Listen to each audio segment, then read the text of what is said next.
তৃণমূলের কোনো প্রার্থী নয়।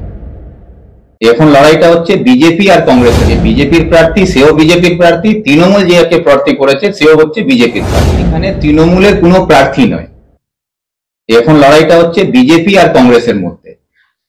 যে বিজেপির প্রার্থী সেও বিজেপির প্রার্থী, তৃণমূল যাকে প্রার্থী করেছে সেও হচ্ছে বিজেপি। উনি বর্তমানে বিজেপির বিধায়ক হয়, উনি আমাকে ভোট কাটোয়া বলছেন বা কংগ্রেসকে ভোট কাটোয়া। ক্যান্ডিডেট হওয়ার পর আজকে প্রথম রায়গঞ্জের বাড়িতে পা দিলেন, এবং আজকে প্রথম দিনের আপনার কর্মসূচি কি এবং কেন প্রেস মিট ডেকেছেন? সবার আগে আমি সবাইকে নমস্কার জানাই। আমাদের আজকে ক্যান্ডিডেট ঘোষণা হওয়ার পরে আজকে প্রথম আমি রায়গঞ্জে এসেছি। আমাদের জেলা সভাপতি মাননীয় মোহিত সেনগুপ্ত মহাশয় এই বাম কংগ্রেসের মিটিং ডেকেছেন, সেই মিটিং এ আজকে আমরা একটু পরেই সিপিএম পার্টি অফিসে যাব।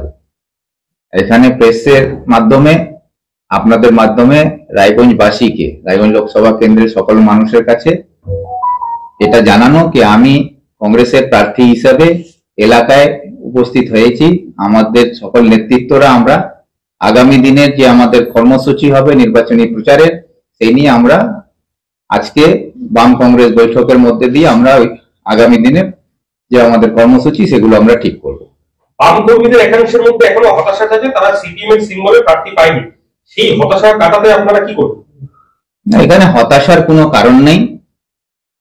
আমাদের উদ্দেশ্য পরিষ্কার আছে কি বিজেপি এবং তৃণমূলের বিরুদ্ধে লড়াই করার জন্য রাহুল গান্ধী ভারত জোড়ো যাত্রার মধ্যে দিয়ে, ভারত জোড়ো যাত্রার পরে ন্যায় যাত্রার মধ্যে দিয়ে পরিষ্কার বার্তা দিয়েছেন কি বিজেপির বিরুদ্ধে লড়াই করতে গেলে সকল ভারতের রাজনৈতিক দলগুলোকে উনি এক জায়গায় আসার আহ্বান জানিয়েছিলেন। তার মধ্যে বামফ্রন্ট দলও আছে, কংগ্রেসও আছে। তো আমরা যৌথভাবে মিলে বিজেপির মোকাবিলা করব এবং পশ্চিমবাংলায় তৃণমূল এর মোকাবিলা করব আমরা, এটাই আমাদের সিদ্ধান্ত। তাতে বাম কংগ্রেসের মধ্যে কোনো দ্বিমত নেই, সেইভাবে আমরা লড়াই করার জন্য প্রস্তুত আছি। তৃণমূল প্রার্থী কৃষ্ণ কল্যাণী ইতিমধ্যেই ইসলামপুর সাব ডিভিশনে আপনাদেরকে ভোট কাটুয়া বলে প্রচার করছে। আপনাদেরকে ভোট দেওয়া মানে বিজেপিকে সমর্থন করা, উনি এটা কোক আনকোট বলছেন, কি বলবেন? এটা একটা হাস্যকর ব্যাপার। উনি হয়তো যোগ করতে পছন্দ করেন, কিন্তু যে কথাটা উনি বলছেন তার আগে ওনাকে চিন্তা করা। উনি বর্তমানে বিজেপির বিধায়ক হয়, উনি আমাকে ভোট কাটোয়া বলছেন বা কংগ্রেসকে ভোট কাটোয়া বলছেন। আর বর্তমানে যে পরিস্থিতিতে আমরা নির্বাচন লড়তে যাচ্ছি রায়গঞ্জ লোকসভা কেন্দ্রে বিশেষ করে, সেখানে পরিষ্কার এখানে তৃণমূলের কোনো প্রার্থী নয়। এখন লড়াইটা হচ্ছে বিজেপি আর কংগ্রেসের মধ্যে। যে বিজেপির প্রার্থী সেও বিজেপির প্রার্থী, তৃণমূল যাকে প্রার্থী করেছে সেও হচ্ছে বিজেপির প্রার্থী। এই জন্য বিজেপির সঙ্গে কংগ্রেসকে লড়তে হবে। আর মানুষ ভারতবর্ষে রায়গঞ্জে সবাই বুঝে গেছে বিজেপি যেভাবে দেশকে ক্ষতি করছে, মানুষের মধ্যে যে বিদ্বেষের রাজনীতি মধ্যে দিয়ে মানুষের বিভাজনের খেলা খেলছে, তার বিরুদ্ধে লড়াই করতে গেলে, ধর্মীয় সম্প্রীতিকে রক্ষা করতে গেলে, সংবিধানকে রক্ষা করতে গেলে, দেশ রক্ষার স্বার্থে মানুষ একমাত্র ভরসা হচ্ছে কংগ্রেস। সেখানে কংগ্রেসের হাতকে শক্ত করার জন্য মানুষ তৈরি আছে, রায়গঞ্জবাসীও তৈরি আছেন। আমরা সবাই আশাবাদী।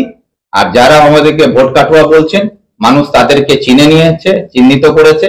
সেই জন্য আমাদেরকে তার ব্যাখ্যা দেওয়া দরকার নেই, ভোটের মধ্যে দিয়ে মানুষ তার উত্তর দিয়ে দেবে। এমনকি আজকে কৃষ্ণ কল্যাণী গোয়ালপুকুরে গিয়ে বলেছে যে রায়গঞ্জ লোকসভা কেন্দ্রে বিধায়ক নেই কংগ্রেসের, সেখানে দাঁড়িয়ে ওনারা বিজেপির কাছ থেকে টাকা নিয়ে ভোট প্রচার করছে এবং ভোটে লড়ছে। এই বিষয়টা নিয়ে কি বলবেন? না, রায়গঞ্জে মানে বিধায়ক নেই, প্রার্থী দাঁড়াচ্ছে, সেখান থেকে বিজেপির কাছ থেকে টাকা নিয়ে কংগ্রেস সব ভোট প্রচার করছে, কি বলবেন? এটা তো উনি বলছেন যে কথাটা কি বিধায়ক নাই বলে ওখানে ভোট প্রচারে না লোকসভা লড়াই করার কথা বলছে কংগ্রেস।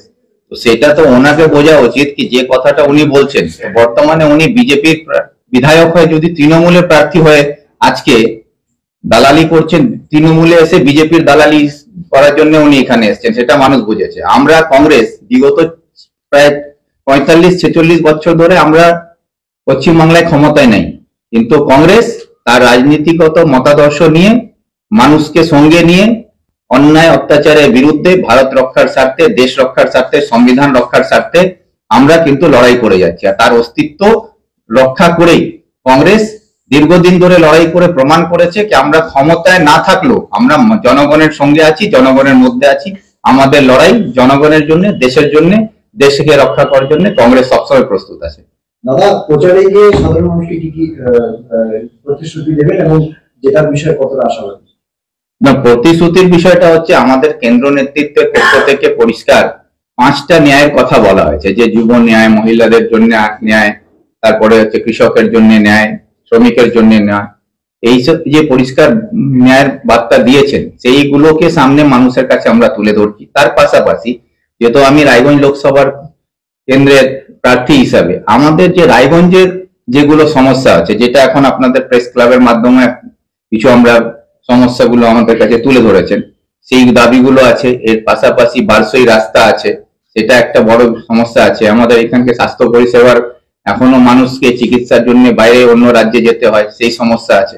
যেহেতু আমাদের নেতা প্রিয়রঞ্জন দাস মুন্সি মহাশয়ের নেতৃত্বে এইমস এর স্বপ্ন আমাদেরকে দেখানো হয়েছিল। এইমস আমাদের জেলাতে এসেছিল, কিন্তু তৃণমূলের সরকার, মাননীয় মুখ্যমন্ত্রী তার ক্ষমতা দেখিয়ে আমাদের জেলার মানুষকে চিকিৎসা থেকে বঞ্চিত করে এখান থেকে এইমস কে নিয়ে চলে গেলেন। সেই যে বঞ্চনার বিরুদ্ধে আমাদের যে লড়াই, আগামী দিনে আমরা যাতে এখানে ভালো চিকিৎসা ব্যবস্থা পাই, সেই ব্যবস্থার জন্য যে দাবি আছে সেগুলো থাকবে।